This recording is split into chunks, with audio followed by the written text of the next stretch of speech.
Boa noite. Alguém já por aqui?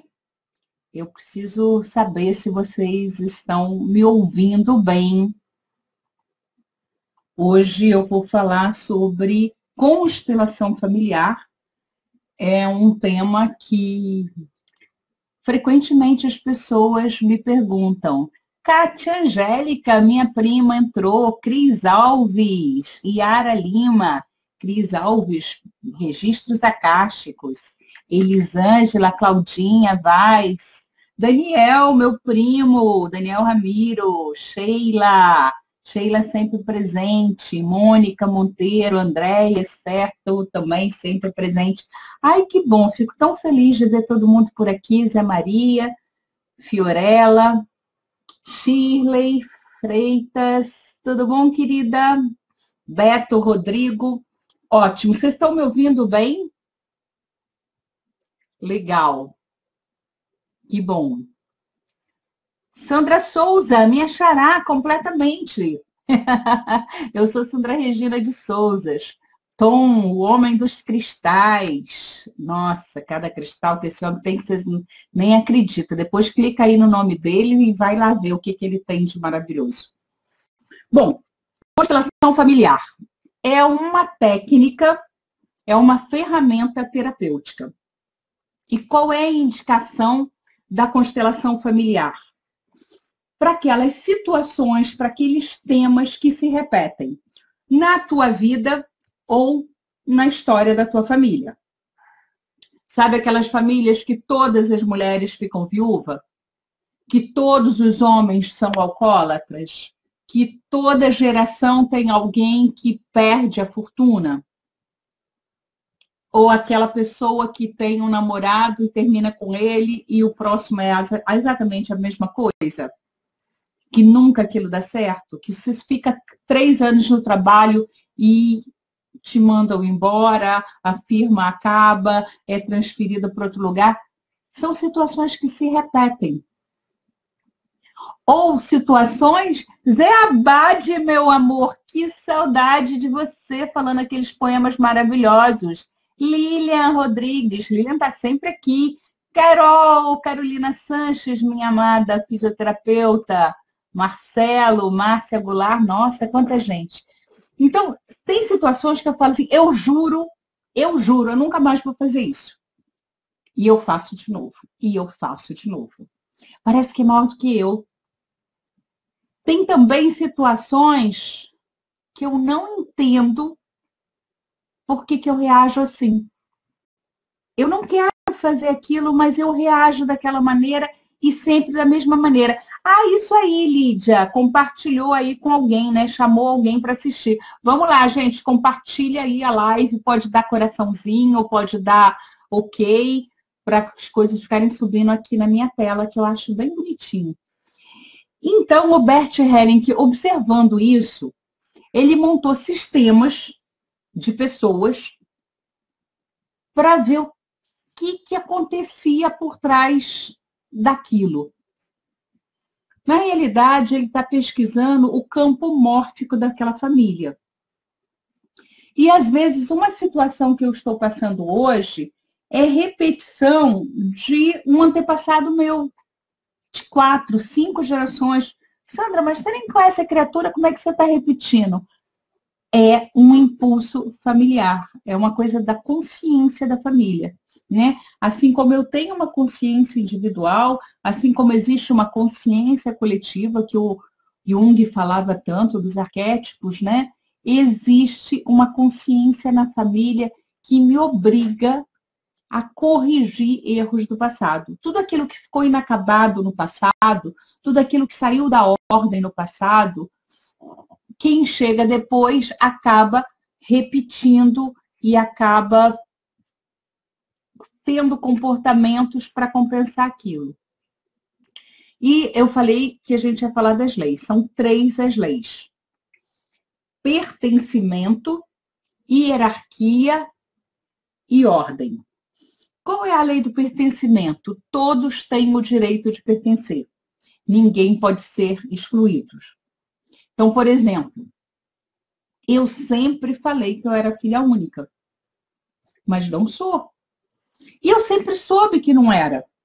Porque a mamãe sempre falou, nunca foi ocultado de ninguém, que antes de eu nascer, ela tinha engravidado e tinha perdido a criança. Tanto é que, no meu caso, ela teve que ficar desde o 3º mês de gestação até eu nascer na cama, para que não acontecesse a mesma coisa que aconteceu com a minha irmã.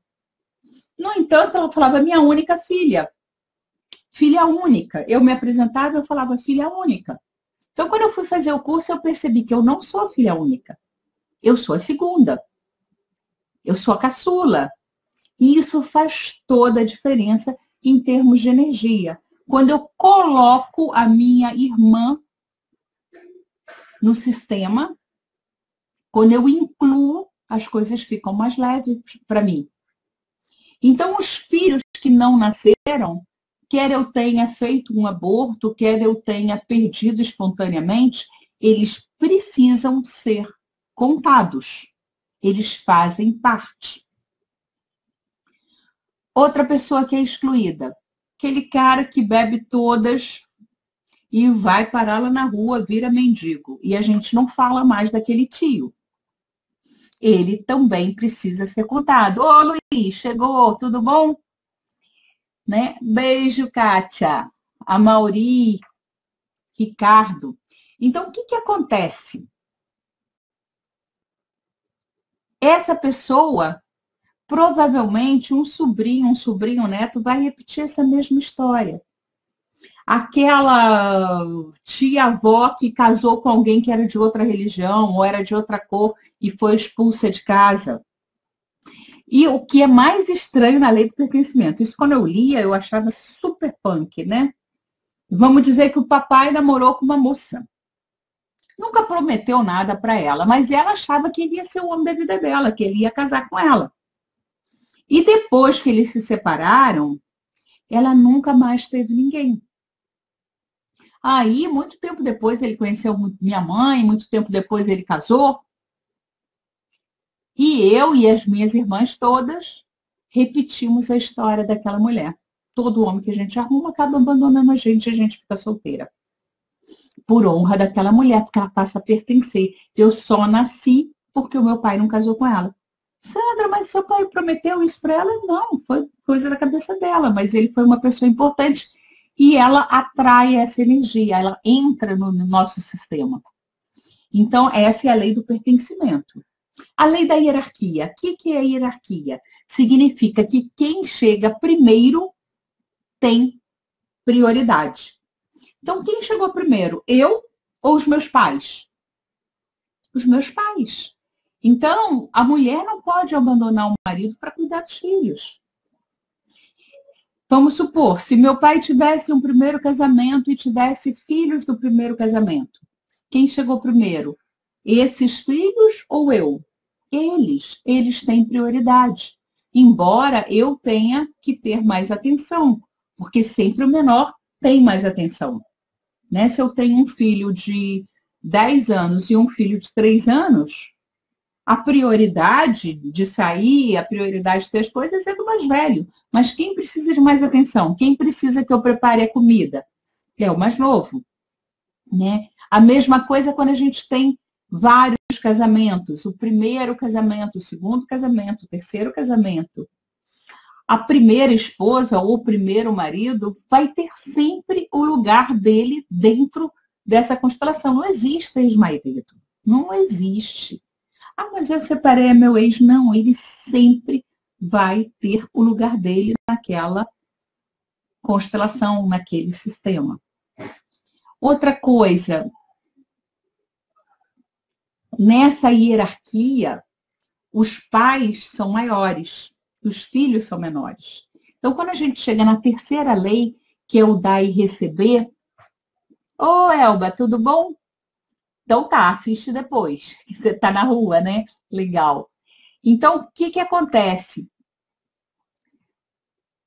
Eu tenho que ter um equilíbrio entre aquilo que eu dou e aquilo que o outro recebe. E, na realidade, o verbo que o Hellinger usa não é receber, é tomar. Ui! A água está aqui. Vamos supor que você me deu esse copo d'água. E eu peguei esse copo d'água, eu recebi esse copo d'água e coloquei aqui do lado. Eu não tomei a água que você me deu, eu só recebi.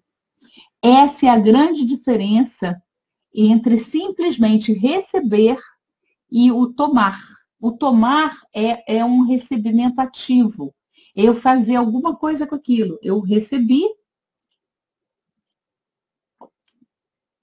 e tomei. Então, todos nós recebemos a vida dos nossos pais, senão a gente não estava aqui. Mas nem todos nós tomamos a vida dos nossos pais.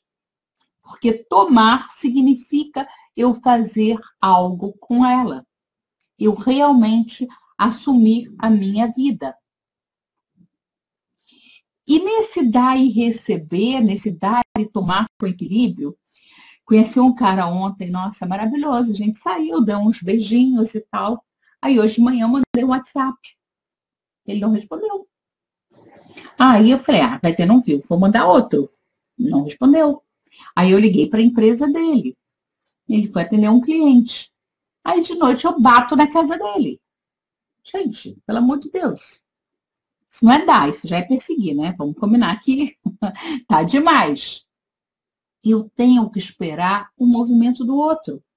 Porque se eu dou, e o outro não retribui, eu fico grande demais. Então, tem que haver um equilíbrio entre o dar e o tomar. Sandra, mas para que isso? Porque quando isso não acontece, há um desequilíbrio e quem vem depois vai ter que tentar equilibrar essas leis. A maioria dos problemas que nós temos vem desse sistema em desequilíbrio. Eu sou terapeuta há muitos anos, né? Comecei com terapia corporal, depois fui estudar terapia transpessoal, trabalho com hipnoterapia regressiva. E, de repente, quando eu conheci a constelação familiar, uau! Foi, assim, uma luz na minha vida. Né? Um monte de clientes, um monte de coisas que não mudavam, que ficavam sempre ali, mudou completamente. Né? Mudou completamente. Pessoas que estavam naquela mesmice. Sandra, então você está falando que a constelação é a solução de todos os problemas. Não. Que é o que eu falei no início, é uma técnica terapêutica que ajuda você ver a tua questão com outros olhos. É uma nova visão daquilo. Então, às vezes, a terapia está arrastada, está parada e não se movimenta, porque nem eu, nem o meu terapeuta conseguimos ver de uma forma diferente.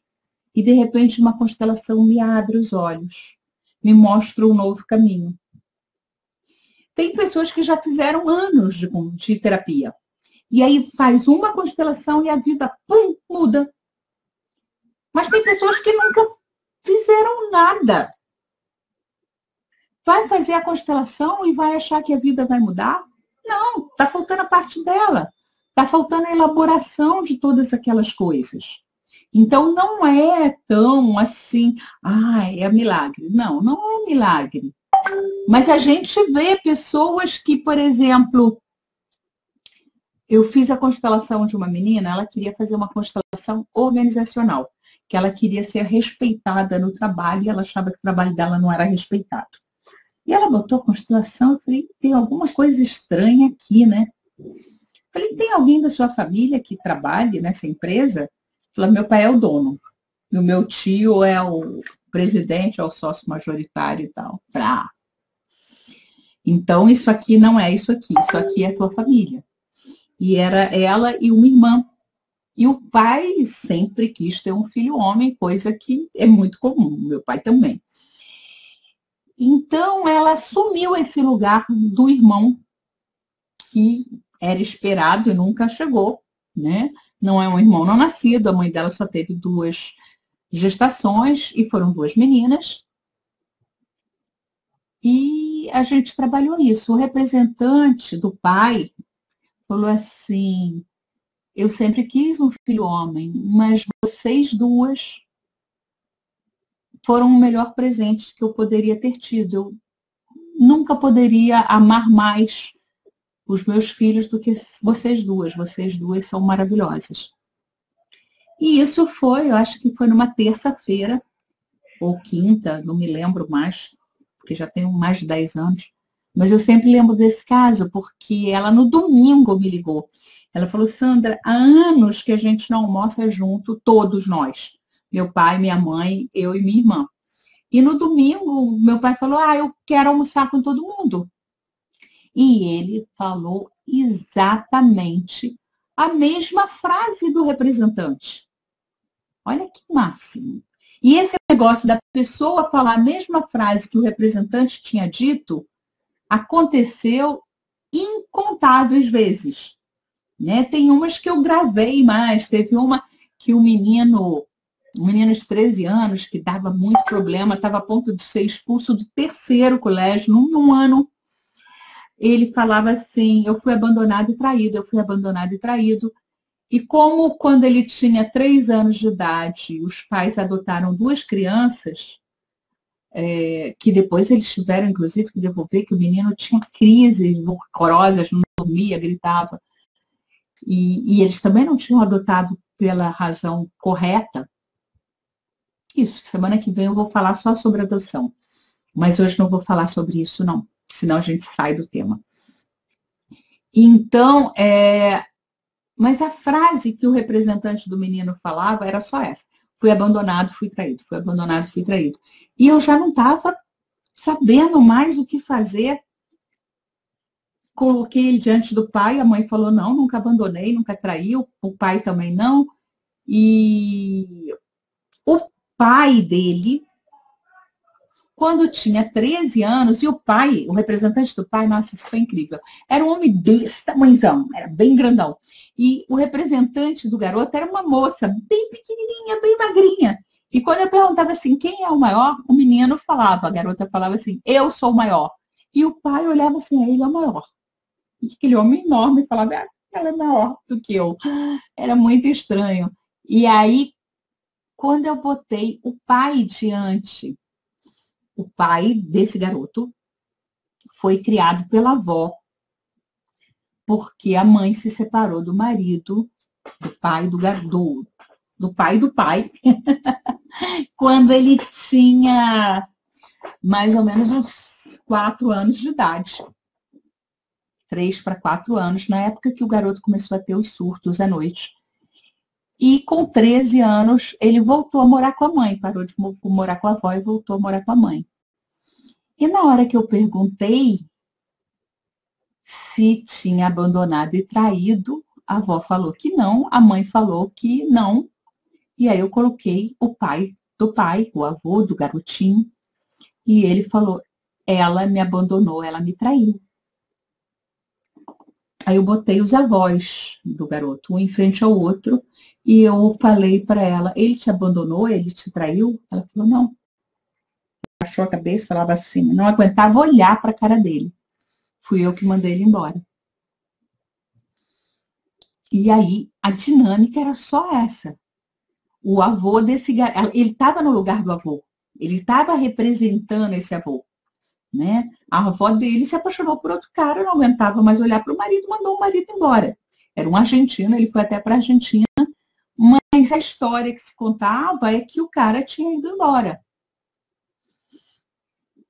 A gente fez o trabalho, eu falei para a mãe do garoto, falou assim, nossa, eu nunca vi ele conversando com o pai. Quando eu cheguei lá, hoje, ele estava conversando com o pai, eu estou impressionada, estou te ligando para agradecer, não sei o quê. Faço qualquer coisa por você. Tudo que você precisar, você só me pedir quando você precisar de alguma coisa. Eu falei, estou precisando hoje. Porque eu estava começando com constelação. E normalmente o problema está muito lá atrás, em gerações muito atrás, né? Aí, nesse caso, eu perguntei para ela, chega para tua sogra, que o problema estava nela, e diz assim, fui numa médica lá no Rio, que é meio doida, que ela falou que essa agressividade do fulano é porque você abandonou e traiu o pai do Beltrano. Ai, Sandra, como é que eu vou falar isso para minha sogra? Eu falei, mas tem que falar assim, você tem que usar essa palavra, abandonada e traída. Ela fez. Ela falou, Sandra, quase que eu caí dura, porque ela baixou a cabeça, fez assim e disse, eu não aguentava olhar para a cara dele. Olha que loucura, gente.